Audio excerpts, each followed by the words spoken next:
Hi guys, नमस्ते। Television industry में या फिर टेक्निकल इंडस्ट्री में, चाहे टेलीविजन हो या प्रोजेक्टर्स हो, उसमें टीवी जब भी हम लोग खोलते हैं टेक्निकल लेवल पे, तो सबसे अहम और मेन मुद्दा होता है कि हम टेलीविजन का फॉल्ट फाइंडिंग किस तरह से करें। अभी मैं एक एग्जांपल के तौर पे दे रहा हूँ। ये एमआई का एक 49 इंचेस टीवी है और हम इसका फॉल्ट फाइंडिंग अगर बनाने जाए तो इसमें इशू ये आ रहा है कि जब भी हम टीवी ऑन करते हैं, इसको स्विचिंग करते हैं, तो स्विचिंग करने के बाद में यहाँ पे लाइट ब्लिंक कर रहा है, बट टीवी पे कुछ भी नहीं आ रहा सामने।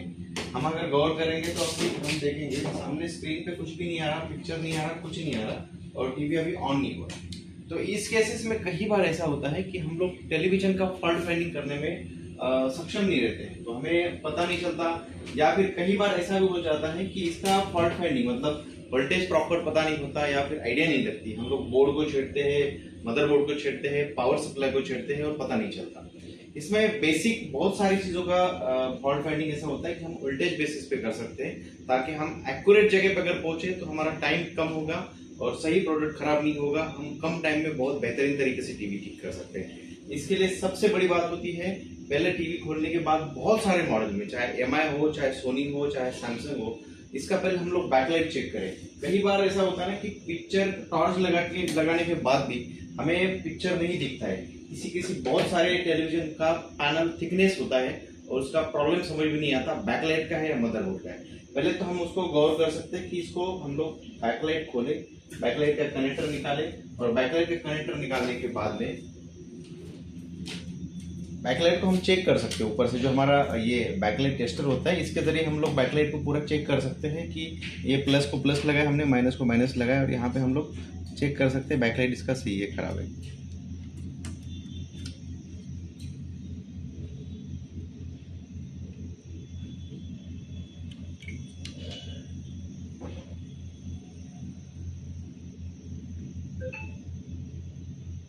अभी चेक करने जा रहे हैं तो इसका बैकलाइट नहीं चल रहा है, इसका मतलब इसका बैकलाइट ही खराब है।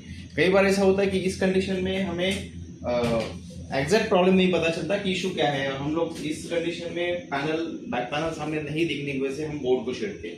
पहला स्टेप तो हम बैकलाइट को पूरा चेक करें और जितने सारे बड़े टीवी है 43 के ऊपर, बैकलाइट को रिकन्फर्म किए बगैर टीवी खोलना मतलब टाइम वेस्ट करना, पैनल को छेड़ना और टीवी को खराब करना है। तो जहां तक मुझे टेक्निकल नॉलेज के बारे में बेसिक आइडिया है, तो हम लोग री-वेरीफाई किए बगैर कोई भी प्रोडक्ट को ना छेड़े। कई बार ऐसा बहुत सारे टेक्निकल दोस्त होते हैं जो पावर सप्लाई में प्रॉब्लम है, मदरबोर्ड को छेड़ते हैं, बैकलाइट में इशू है, पावर सप्लाई को छेड़ते हैं। तो एक बार पावर सप्लाई, मदरबोर्ड या फिर बैक पैनल या फिर पैनल किस चीज में एग्जैक्ट प्रॉब्लम है, वो देखे बगैर हम टीवी खोलना या फिर उसको उसकी तरफ छेड़ना बेवकूफी है, ऐसा मुझे लगता है। इसके अलावा टेलीविजन इंडस्ट्री में चाहे ओएलईडी हो, क्यूलेड हो या फिर एमआई हो, एलजी, सैमसंग, सोनी के जितने सारे मल्टीपर्पज ब्रांड है, खास तौर पे जो आउट ऑफ इंडिया से लाए हुए टेलीविजन है, उनके सारे स्पेयर पार्ट हम लोग पुणे और पीसीएमसी में प्रोवाइड करते हैं, ओवरऑल इंडिया में प्रोवाइड करते हैं। किसी को भी कुछ टेक्निकल हेल्प चाहिए, स्पेयर पार्ट चाहिए या फिर टेलीविजन या फिर प्रोजेक्टर इंडस्ट्री में कुछ भी हेल्प चाहिए, तो आप लोग हमें नीचे दिए टोल फ्री नंबर पे डेफिनेटली कॉन्टेक्ट कर सकते हो। टेक्निकल से लेकर स्पेयर पार्ट तक जो भी कुछ हेल्प हो सकती है डेफिनेटली करने की कोशिश करेंगे। Thank you so much guys.